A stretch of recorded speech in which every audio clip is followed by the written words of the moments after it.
皆さんこんにちは。一つのプラモデルを3つの動画に分け、完成までを収録しているプラモの時間。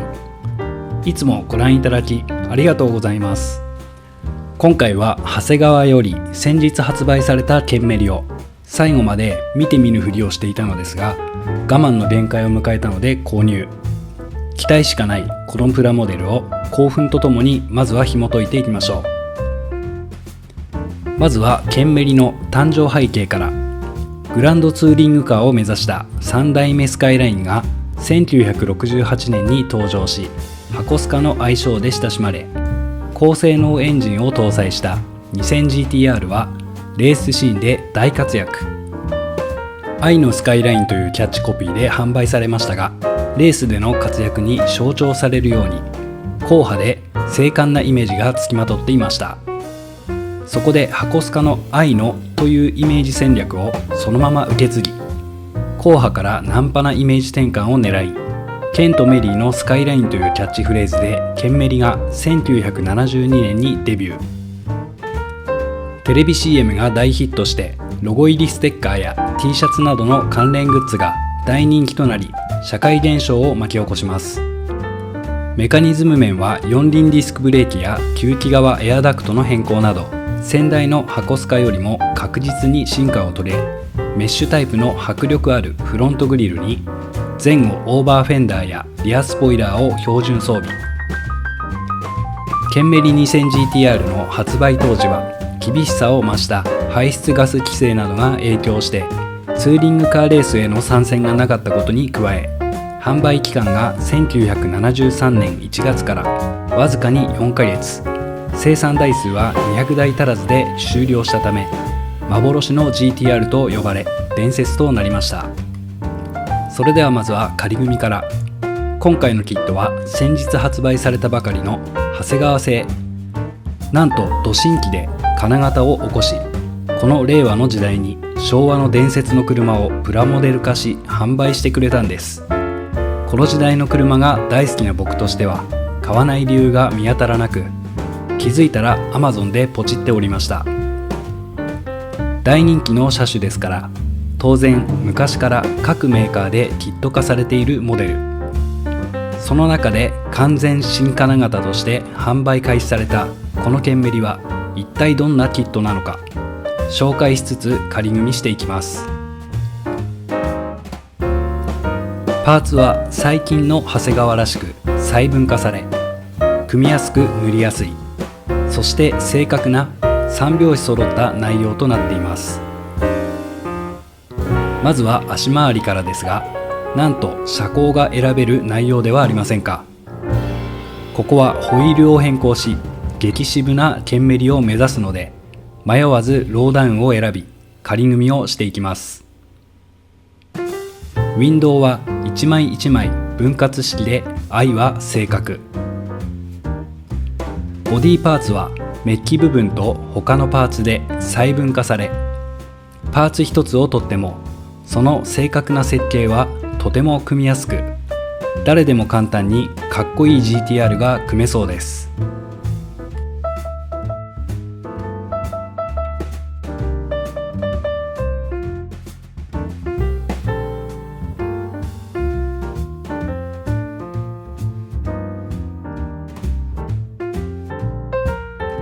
次に筋彫りを行っていきます。使用しているツールはタミヤ製の筋彫り調光ブレードで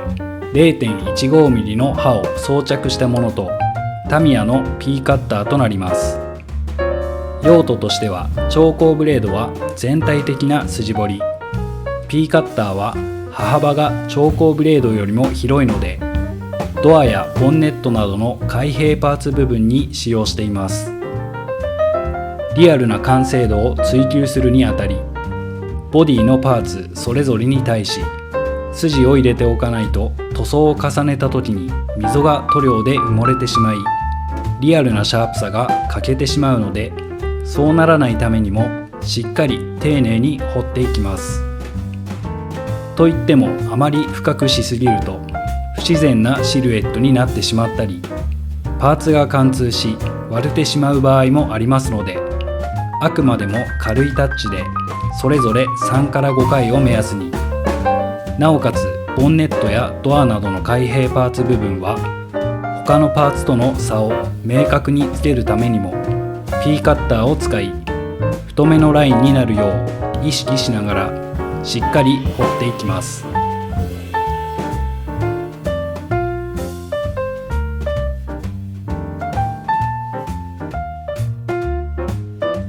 続いてこの赤線部分のパーティングラインを消す作業、その他にバリなどを取り除いていく作業となります。メーカーの製造過程で金型同士を合わせてパーツを成形しているため、どうしても付着してしまうのがパーティングラインやバリですが、これを消すのと消さないのでは面がより滑らかになるなど仕上がりに大きく影響してきます。パーティングラインの確認方法としては、ボディを真上から見た際、縦一直線に入っている場合が多いので、実際に指で触り段差を確かめながら作業を進めていきます。作業手順としては800番程度のペーパーヤスリでボディ全体にあるパーティングラインを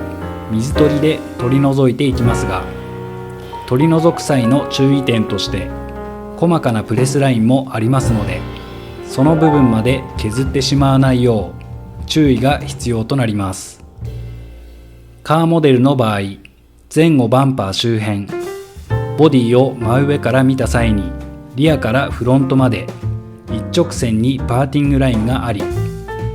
特に前後バンパー周辺は頑固なラインが形成されていることが多いので、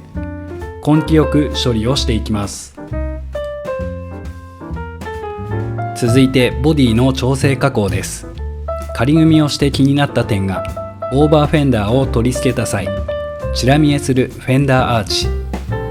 組み上げた後ブラックを塗装すればわからなくなりそうですが、ここは実車に少しでも近づけるべく加工をしていきます。加工ポイントとしては、フェンダーアーチの拡大とフェンダー内部の肉厚な部分を薄くすることでしょうか。早速ドレメルの電動リューターで大胆に削っていきます。何度もオーバーフェンダーを当て確認しながら作業をしていきました。リューターで削った後は320番のペーパーヤスリで滑らかにし完了。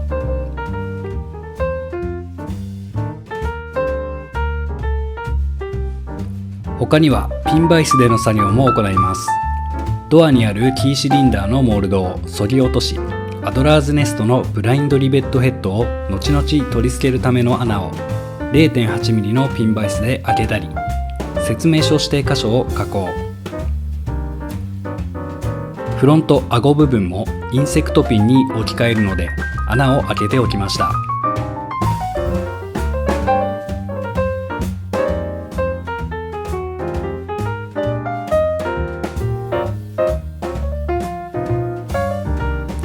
続いて本塗装をする前の下地としてガイアノーツのエボブラックを拭いていきます。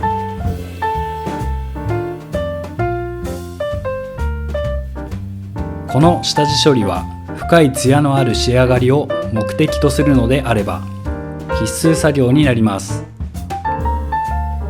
またパーティングラインを消すためにボディ表面を削ったり、ヤスリの跡が残ってしまった場合は必ずサフェーサーを吹いて本塗装の前に